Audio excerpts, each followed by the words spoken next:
more than a century, people all over the world have been marking International Women's Day on the 8th of March. But where did the date come from, and why does it still matter? International Women's Day grew out of the labor movement and the fight for women's right to vote. In 1908, 15,000 working-class women marched through New York asking for better working conditions and the right to vote. A year later, the Socialist Party of America declared the first National Women's Day in the US. But the idea to make it an international event, or at least a European one at that time, came from Clara Zetkin. She was a German communist and advocate for women's rights who proposed the idea of a global Women's Day at the International Conference of Working Women in 1910. A year later, women in Europe demanded the right to work, to vote, to hold public office. Now that's broadly speaking the root of the movement. But what happened in 1917 in Russia set the date. During the First World War, millions of Russian soldiers had died and there wasn't enough food. So on the 8th of March of 1917, which was the 23rd of February in the calendar that Russians were using at that time, thousands of working women took to the streets calling for bread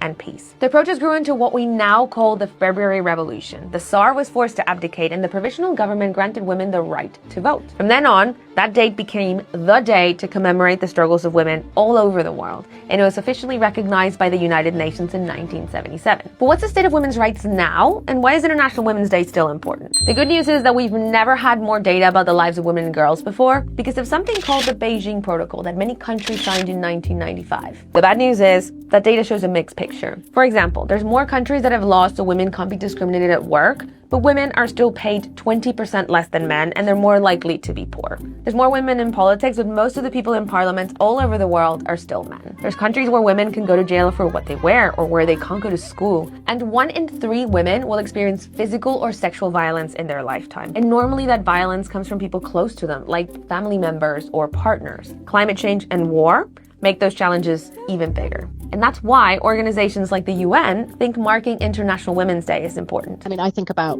women's rights and gender equality pretty much every day, but it's one day of the year where, we call on everybody to focus on the amazing things that women and girls do, where we've made progress, but then also where we still need to make more progress. And to remember that achieving gender equality is good for women and girls, but it's also just good for everybody. So now you know that